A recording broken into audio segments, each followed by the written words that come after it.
I'm here today to do a December wrap-up. I read quite a few books in December. The most I've read in a month all year long, and that is 49 books. I didn't believe it myself when I did the count. It didn't feel exactly like 49 books, but I read quite a bit. I had some time off. I'm not a teacher, so I didn't have weeks and weeks off, but I had a couple of days off, and so I spent that time reading. And I read a lot because the holiday season isn't my favorite. I have a lot of bad memories associated with Christmas, and so I read a lot to help cheer me up and help remind me that the holiday season can be positive and happy. So yeah, I read a lot of Christmas books. I didn't count how many that I read, but it was the majority of my reading. So yeah, let's get into my top 5 favorites of the month. And so the first one is Debbie May Comer's Merry and Bright, and I wanted to include one May Comer book in my favorites because she's written a lot of Christmas stories, and I read 3, I think 3.5 really, because I think I read 3 books and I read a novella of hers. So yeah, I want to include one of them, and this is my favorite of the ones that I read. And this is kind of like the storyline of the movie You've Got Mail. It's about a young woman who isn't in the dating scene, and she doesn't know if she wants to get into the dating scene, but her family gifts her, as a present, membership to a dating website. And so she gets, they make a profile for her and everything, and so she just has to get on and meet a guy, and she's hitting it off pretty well with a guy she has a lot in common with. They're chatting online, and her family's actually chatting with him online as well, and they all seem to really like each other. But in real life, the man she is chatting with is her grumpy boss that she's constantly getting into conflict with, because she's Mary. She's the Mary of the Mary part of this group title, and she loves Christmas. She decorates her desk in Christmas paraphernalia, and her boss walks by and like, that isn't company policy. You have to take it all down. So he's like, and he's Mr. Bright is his last name, and so he's kind of like against Christmas, and he's like a grumpy Scrooge kind of character.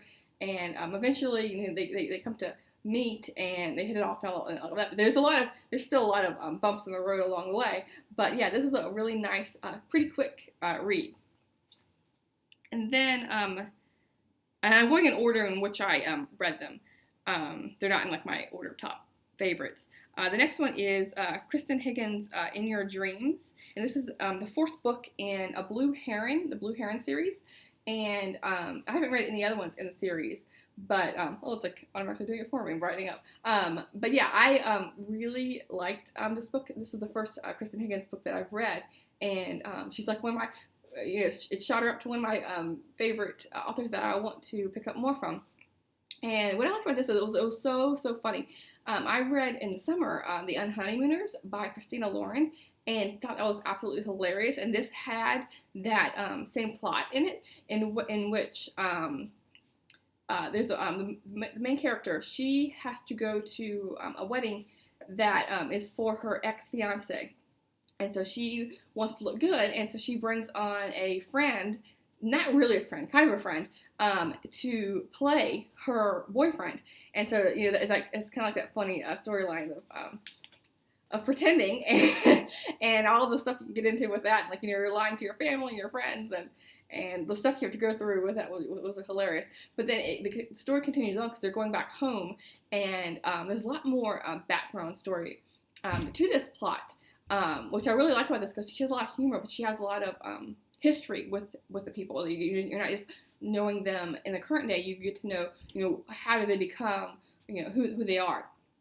So this was a fantastic read. There's a lot more to the male character as well. The one that she brought on to be her pretend boyfriend. You learn a lot about him, and how he has a lot of trust issues and whatnot. So this was a really nice story. I want to go back and read the other 3 stories in the series, and yeah. So this was really nice. And there is a dog in the story as well, because she is she's a cop, and so she has a German Shepherd that she's training. And then the next one is Sarah Morgan's A Wedding in December. Hopefully it'll brighten up so you can see it. Yeah, this is really pretty cover. I had a library copy, but I had to return it to return to the library, but it has a lot of glitter on it. And so this made it to one of the reasons why it made it to my favorites is because I was able to do a buddy read of this with a couple other booktubers, and it was a really nice experience. I've only done one other buddy read this in 2019. I want to do a lot more in 2020, and yeah, it was a really nice experience to chat about the book as we went along. And but besides that, the book itself was really good.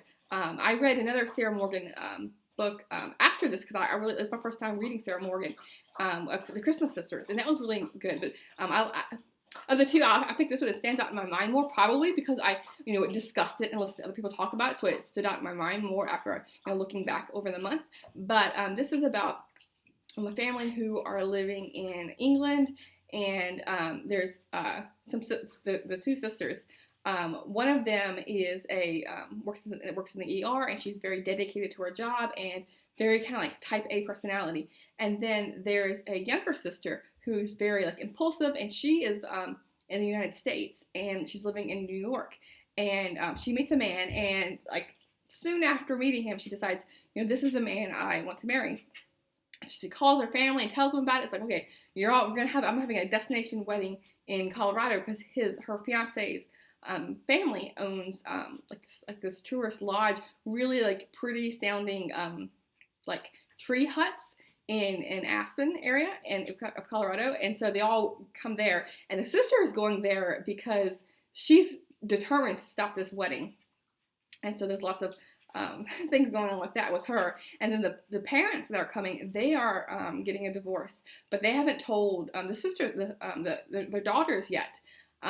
So they decide not to, because they don't want to spoil their daughter's wedding. They're going to wait, and so they have to pretend to like each other while they're away, while they're in Colorado. And so there's a lot of funny moments with that. But overall, it was a really good story and the perfect setting for December. And yeah, I definitely want to pick more from Sarah Morgan. And then the last two that I completed and that were my favorites are the only two nonfiction books that I read in December.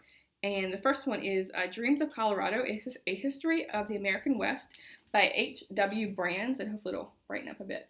And this is the first book I read by H.W. Brands. There's several of his that I want to read. In particular, the Ulysses S. Grant biography. That was like, I had it on my TBR shelf. I could physically own copy, but I read this first instead. And if anyone's like fascinated with the West, and this was a really good one. He talks about the different movements of like the frontier and settling the West. So he talks about the broad scheme of things, but the majority of his writing is focusing on little groups of people. And so following like Lewis and Clark is in there, along with several other people who are leading the way. But then he also focuses on specific groups of people. And so yeah, he talks about different areas, like California and how that was settled. He talks about Oregon and Washington. So he tells you specifically how each state came to be. So yeah, it was a really interesting way of reading about the settling of the American West. And I mean, I highly recommend it. I think it's a really easy. It was like very readable, and it wasn't too complicated, or you didn't have to know much beforehand to grasp his topics. So I think he made it an interesting way of writing it. So yeah, if you don't read a lot of history, then yeah, this I think would be a good choice. And then the other one is one I recently just talked about in my weekly wrap-up that I finished, and this is Dinosaurs Rediscovered: The Scientific Revolution in Paleontology by Michael J. Benton. And I mentioned before, like a couple days ago, with this one, I've read several dinosaur books, and they all talk about how dinosaurs evolved and what were their end, and it gives you that broad story arc. Well, in this, a lot of it is he gives you that story arc, but he also talks a lot about the nitty-gritty of dinosaurs, like their feet and how that evolved. He talks about the color scheme, like how we now, with our technology today, we can now know what their color pattern was. Like for this tail, for example, they know it was striped. How fast could they run? Could they swim? What were their arms used for? All sorts of things, like their teeth and all sorts of things. It was just so fascinating for me. So if you're a dinosaur lover, and you've already, if you already read a couple books, like The Rise and Fall of Dinosaurs, I read that, I think, the year before in 2018. So like if you kind of like have that in your mind and you want to like know more about dinosaurs, then you cannot go wrong with this one. Michael J. Benton is like an expert in the field, and so like he's like the perfect guy to go to if you want to know about paleontology of dinosaurs. So yeah, those are my top 5 favorites of the month. I had a fantastic reading month. Like I said, I can't believe I read 49 books. It's insane. So yeah, 5 books is I think a good. I don't know. I had a hard time picking it, but yeah, I read a lot of Christmas books. And actually, like, there's so many titles with the name Christmas in the story. I was like, I had to click on some of like the of the books to figure out, okay, what was that one again? Like once I looked at the picture and all that more, I could figure out what was going on. But yeah, I read so many Christmas books. It was like, I think probably 40 or 45 of the books I read were Christmas related, something like that. But yeah, so hopefully this isn't too late going up. I wanted to get it while my Christmas tree is still here before Winnie and me tackle it down, and she's just going to be, I'm sure she's going to be jumping for joy like all over the tree.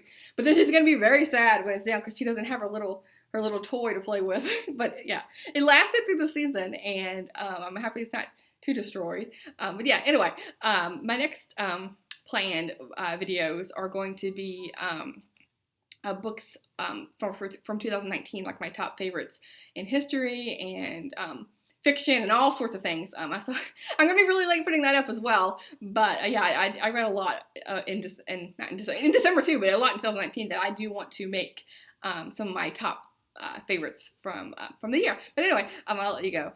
Thanks. I'll see you soon.